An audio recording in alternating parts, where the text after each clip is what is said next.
Oh, okay, it's on. Okay, guys, this is Shane here. This is a what I come up with as far as and yet forgive me, I don't do this all the time. It's helping my brothers out, fellow Americans.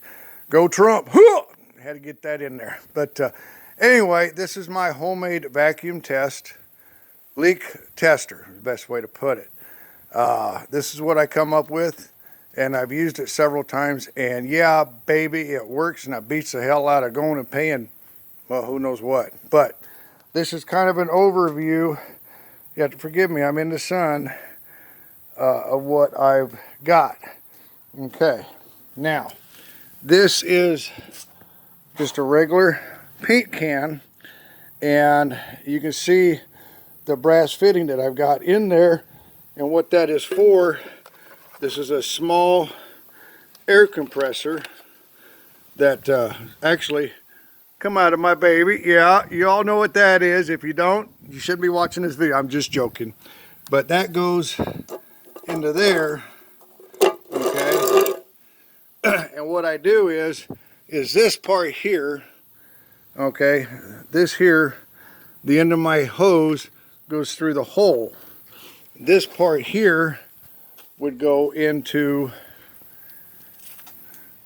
here, into your breather area. Clamp to clamp down. I just used regular plywood, and as you can see, I can cut really well. But it works. So anyway, what I do is I got charcoal that I use, and I get about 4 charcoals going where they're good and hot. Then I put them, use a pair of pliers and put them in the can, right? And then I take just a cardboard and put several pieces of cardboard in there to create a smoke.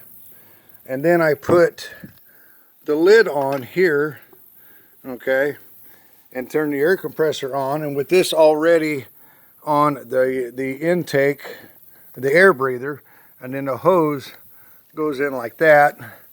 It doesn't have to have a super good seal, but I mean, that's sufficient.